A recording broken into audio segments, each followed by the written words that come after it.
Alejandra, ya nos acompaña Pedro Donoso, experto en comunicación política, que sigue al día a día de las movidas de los participantes en este mundo, para algunos apasionante. Doctor Donoso, buenos días, bienvenido a Contacto Directo.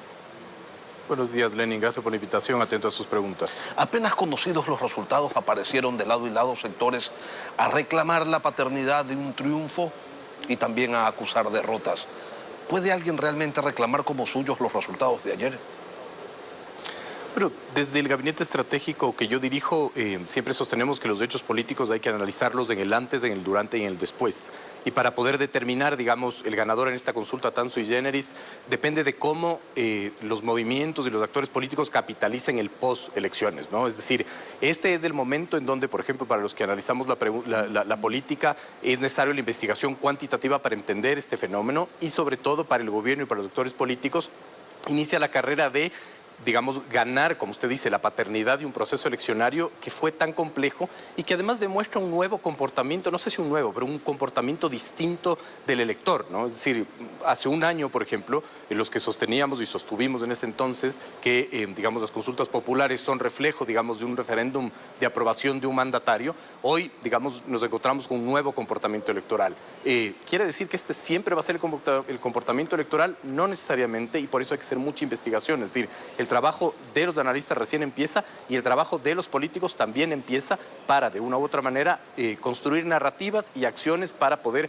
adjudicarse o determinar finalmente cierta derrota o victoria propia o ajena, ¿no? Y sí, claro, antes de la consulta se dijo que esta sería un referéndum aprobatorio a la gestión presidencial, pero ¿qué pasa cuando el resultado es variado? ¿Cuál es la manera de medirlo, Pedro? ¿9-2, 80-20, 80% a 20% o desde lo cualitativo? ¿Qué se hace allí? Siempre, digamos, los procesos eleccionarios tienen que determinarse desde lo cualitativo, nunca desde lo cuantitativo, porque no es un partido de fútbol.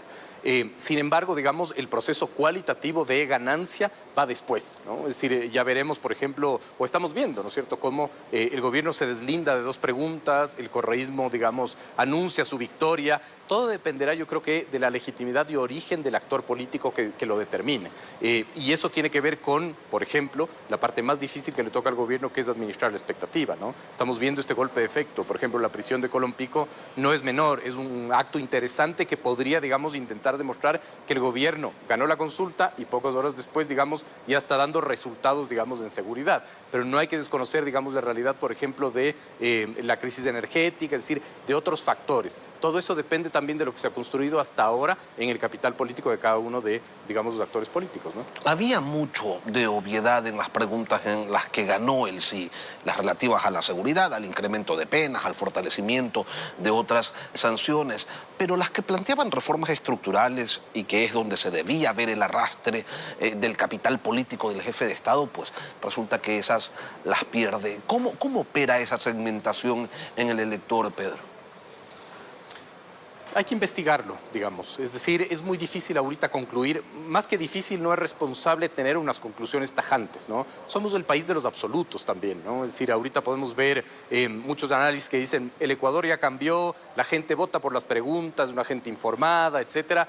Creo que no es así, digamos, ¿no? Y es interesante porque el Ecuador tiene en promedio cada 2 años una consulta popular como reforma tributaria, así que, digamos, podremos ver el comportamiento electoral, ¿no es cierto?, 2 años después y quizás nos toque explicar que lo que creíamos que iba a suceder no sucedió. Es muy difícil determinarlo, por eso ahorita los cuantitativos se hacen supremamente importantes para poder tener una lectura política, pero además es interesante ver cómo hubo otros hechos exógenos mucho más de peso político que la misma consulta, ¿no? Es decir, la consulta en sí mismo pudo no haber sido un protagonista, un hecho determinante, sino estos factores exógenos. Ahí la gran pregunta es cómo estos factores exógenos con el resultado de la consulta popular se determinan para lo que en nuestro criterio debería ser el análisis, que es el análisis del gobierno y sus relaciones de hoy en adelante. ¿Cuáles cuenta como exógenos, Pedro, los apagones, quizás la irrupción en la embajada en México, no sé, algún otro? La violencia, 2 alcaldes asesinados, ¿no es cierto? Por ejemplo, digamos, medios de comunicación han informado que hay un crecimiento de las extorsiones, o había hasta ese entonces un crecimiento de las extorsiones, la inseguridad no se ha resuelto, y ese es un tema muy interesante porque es la primera relación que el gobierno debería cuidar, que es la relación con sus votantes y la alta expectativa que este proceso eleccionario genera, ¿no? Esa es la primera relación que creo que es importante regresar a ver. Y precisamente porque la seguridad no se ha solucionado, es que decíamos hace un momento que había mucho de obviedad en la gran mayoría de las preguntas. ¿Quiere que los militares se sumen a la policía para dar seguridad? ¿Quiere que los sentenciados por delitos atroces y contra la vida y los corruptos cumplan la totalidad de sus condenas en prisión? Por ser tan obvias las preguntas, es que quizás que se vuelve compleja la lectura, Pedro, de quienes se oponían a todo. Y yo le quiero preguntar a usted, ¿fue un error del correísmo que originalmente había advertido que se iba a oponer solo a las dos preguntas en las que ganó el no, el extender su oposición a toda la consulta, incluyendo en ello los temas de seguridad? Digamos, ahorita nada está en su lugar, como es casi característico en el Ecuador, ¿no? Creo que al principio fue un error del correísmo no haberse inscrito para hacer campaña por el no, ¿no es cierto? Después, digamos, sostener en dos preguntas y después intentar, digamos, establecer el no en el resto de preguntas. Pero están pasando cosas y están sucediendo cosas finalmente que yo creo que esos van a ser las determinantes para que uno pueda determinar los errores o los aciertos, ¿no? Por ejemplo, digamos, la ruptura con el gobierno, creo que puede pasarle más factura al correísmo el no haber podido hacer oposición al gobierno de Noboa y haber sido de una u otra manera parte de la aprobación del 100% de su agenda legislativa que otra cosa finalmente, ¿no? Es decir, creo que hay hechos mucho más importantes que el tema de la consulta en sí, pero lo que usted dice es súper importante, Lenin. Las preguntas eran bastante obvias, sin embargo, medianamente las mismas preguntas, ¿no es cierto?, perdieron hace un poco más de un año. Es decir, ¿cómo medimos ese comportamiento electoral? Digamos, es necesario hacer una investigación profunda. Y allí es donde se dijo, pues en el gobierno de Guillermo Lasso, cuando se planteó más o menos lo mismo, que era el referéndum aprobatorio y que la gente votó en contra del presidente Lasso. ¿Puede darse esta variabilidad entre eventos electorales o fue mal medida la razón en la consulta de Lasso del porqué de la derrota? Podríamos enarbolar muchas hipótesis, ¿no? La primera es que, claro, Noboa hace, digamos, esta consulta popular al inicio de su mandato, no después de un desgaste profundo como lo hizo Lasso. El segundo es el proceso, digamos, de la campaña. Parecería que lo menos importante era la consulta popular, digamos, ¿no? Es decir, no hubo, digamos, una campaña profunda en preguntas como, por ejemplo, el trabajo por horas. Yo personalmente creí que iba a haber una acción mucho más presente de los gremios, ¿no es cierto? Sí hubo una presencia de los sindicatos, es decir, fue una consulta bastante enrarecida, ¿no? Yo creo que sí, se adelantaba, si pasaba un poco más del tiempo, los resultados podrían haber sido un poco distintos, digamos, ¿no? Creo que también ahí jugó en beneficio del gobierno el tiempo. Pero claro, si ponemos sobre la mesa los hechos, si cerramos los ojos y describimos, y yo puedo plantear y decir, en plena crisis energética, con un pico de violencia, un gobierno convoca una consulta popular, ¿la va a ganar? Seguramente hace un año hubiésemos dicho no. Ahora el comportamiento electoral ha cambiado y eso es lo que hay que medir. Ahora, sí llama la atención las conductas del correísmo porque son una organización política que ha marcado la pauta, que ha llevado pues, la batuta y que ha sabido leer e interpretar de manera adecuada en algunos momentos de la historia reciente del país los sentimientos ciudadanos y ha sabido conectar con ellos. Si hubieran mantenido su postura original, la de apoyar esas dos preguntas o la de instar a que se vote por el no en esas dos preguntas, podrían reclamar sin problema hoy el triunfo en la del trabajo por horas y en la del arbitraje internacional. Pero, ¿cómo le dice hoy el correísmo al electorado que se pronunció abrumadoramente a favor de temas en los que ellos impulsaron el no?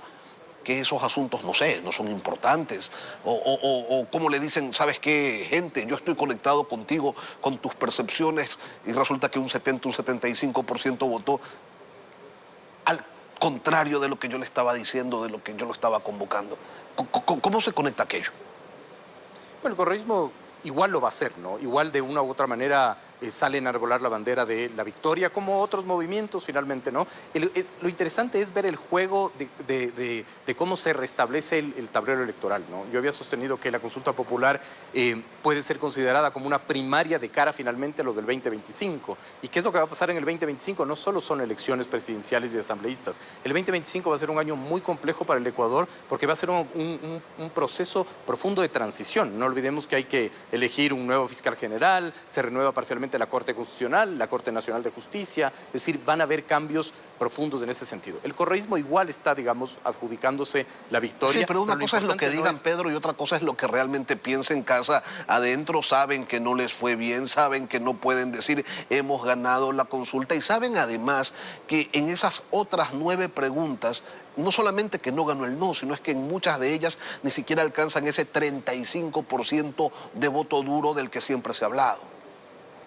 Por eso les digo que creo que lo importante es el después, porque de una u otra manera, ¿no es cierto?, el poder enarbolar la bandera de la victoria puede servir ahora. Sin embargo, si el gobierno logra administrar las expectativas y generar resultados, ¿no es cierto?, con el tema de la violencia, ese va a ser un golpe fuerte para el correísmo. Pero si el gobierno no logra hacerlo, si los picos de inseguridad se mantienen, si la crisis energética se mantiene, ellos pueden capitalizar el tema, ¿no es cierto? Es decir, aquí el elemento de análisis no es en sí mismo la victoria o la derrota, sino la capacidad de los movimientos sociales y políticos de quién capitaliza, quién tiene las herramientas para capitalizar, digamos, estos resultados, no ahora, sino de cara, digamos, al corto, mediano y largo plazo. Y en el después que vienen, por ejemplo, en las relaciones ejecutivo-legislativo, Pedro, tomando en cuenta pues que el presidente Noboa se encuentra ante una situación inédita, ya sin mayoría, sin el correísmo y sin construye, ¿no?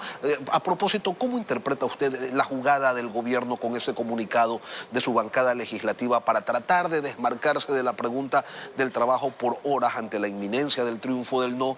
Sin embargo, pues van quedando algunos muertos en el camino. Evidentemente, digamos, este es el juego también de señalar al otro, porque claro, el gobierno intenta desmarcarse de esas 2 preguntas, ¿verdad? Pero claro, no se desmarca de la pregunta 1, que fue, digamos, una iniciativa del gobierno de Lasso, ¿no? Es decir, ese es el juego de la narrativa. Pero aquí hay un tema bien interesante, que el gobierno, digamos, venía construyendo su identidad, pero al romper las relaciones, digamos, tan abruptamente con la Revolución Ciudadana y al romper relaciones con Construye, parecería que la nueva identidad del gobierno es del anticorreísmo. No sé si consciente o inconscientemente quiere ocupar ese lugar, pero lo está ocupando. Y lo que usted dice es fundamental. Ahora hay que regresar a ver la relación ejecutivo-legislativo, ¿no es cierto? El Ejecutivo, con muchísimo éxito en la operación política en el Legislativo, ahora acaba de romper la relación con el 48% de la Asamblea Nacional, que involucra presidencias de comisiones claves como la de fiscalización, 3 votos en el CAL, etcétera. Si ahora tiene que finalmente tratarse las leyes que tienen que aprobarse derivados de la consulta popular, ¿cuál es el margen de negociación que va a tener con la Asamblea? ¿Cómo va a poder construir finalmente ese nuevo puente en los cuales los necesita? Estos asambleístas, digamos, desertores de los otros movimientos, ¿querrán acercarse a un gobierno que, si bien ganó la consulta, sigue sin poder administrar la crisis energética? Son varias preguntas que hay que contestarlas dependiendo cuánto pase el tiempo, ¿no? Y no quiero que no nos alcance el tiempo para obtener su criterio sobre esto, Pedro. Hablemos de los electores. Un 28% decidió no participar del proceso. ¿Eso cómo se entiende? Es difícil interpretarlo, son 10 puntos más desde la última elección, ¿no? Es decir, la segunda vuelta del 2023 tuvo 18% de ausentismo. Hay que investigarlo, hay muchísimas, digamos, preguntas que me surgen, ¿no es cierto? Por ejemplo, pesa mucho la migración, es decir, no es que haya ausentismo, sino que hay personas que abandonaron el país y por eso no votaron. No creo que sea el 28% evidentemente, pero puede ser un gran porcentaje de ese pastel. Digamos, se necesita mucho cuantitativo para analizarlo, ¿no? Puede tener vinculación con el humor social, por eso hay que medir cómo queda el humor social después de la crisis energética, no necesariamente la consulta popular como un factor determinante, cómo queda, digamos, el humor social con este desgaste de no tener agua, no tener luz, no tener servicios básicos. Creo que eso es lo fundamental para entender el comportamiento electoral. Si tanto problema había, ¿no debía, pues, Daniel Noboa perder la consulta? O sea, ¿cómo fue que la gente dijo, a ver, espérate un rato, yo puedo no estar de acuerdo con el modo de gobernar de este presidente, hay inseguridad, no hay energía, no hay servicios básicos, en fin, hay un montón de problemas, pero voy a votar por las propuestas que él está haciendo? ¿Por qué con Noboa sí? ¿Por qué con Lasso no? Yo sé, Pedro, que dice eso hay que analizarlo todavía y hay que revisarlo a profundidad, pero ¿qué ideas, no sé, de inicio se le vienen a la cabeza? A ver, digamos, voy a intentar construir hipótesis de respuesta, ¿no es cierto? El primero yo creo que fue el factor el tiempo, fue supremamente importante. Ya las encuestas de perfiles de opinión de enero, ¿no es cierto?, te planteaban que, por ejemplo, el gobierno ganaría ampliamente la consulta, pero a inicios de marzo ya te determinaba que un 52% de la gente iba a leer pregunta por pregunta. Eso nos hace concluir que el electorado ahora es un electorado maduro, con profundos principios democráticos y conocedor, digamos, de los temas de la política. No necesariamente. Por eso hay que analizar bien cuál es el factor del comportamiento electoral. Pero si es que esa tendencia se mantenía, 2 semanas más, 3 semanas más con la crisis energética, quizás podían variar los resultados. Ahora, de cara finalmente a este elemento comparativo que le estoy diciendo, la encuesta de perfiles de opinión de marzo, los números, digamos, sí son distintos. Es decir, el sí no es tan contundente en varias de las preguntas, sin embargo gana. Por eso le digo, el factor tiempo quizás sí fue un elemento sustancial, digamos, para estos resultados. En la salida de Mónica Palencia del Ministerio de la Política para poner allí al director de la Central de Inteligencia, ¿qué significa, Pedro, en medio de esta recomposición legislativa que se debe dar? ¿Qué implica ese gesto? Eso es una relación que hay que analizar, el gobierno, digamos, en su interior. Usualmente, digamos, después de un proceso eleccionario se dan crisis de gabinete, ese puede ser, digamos, un elemento. Me parece que de una u otra manera lo que hace es zapatero de tus zapatos, ¿no? Es decir, la ministra Palencia que se dedique, digamos, al tema de, la violencia, la seguridad, y el ministro de Gobierno, ¿no es cierto?, que se encargue de las relaciones políticas con relación, digamos, a aprobar estas leyes que ahora hay que aprobar. Me sorprende finalmente que no sea un actor con perfil mucho más político, digamos, ¿no? Yo hubiese esperado que sea el viceministro Torres quien asume ese cargo. Sin embargo, digamos, este gobierno se ha caracterizado por tomar decisiones que son muy complejas de leer y que a veces tienen efectos impredecibles, ¿no? Pedro Donoso, experto en comunicación política. Doctor, gracias por acompañarnos hoy aquí en Contacto Directo. Muy amable, Lenin. Buen día.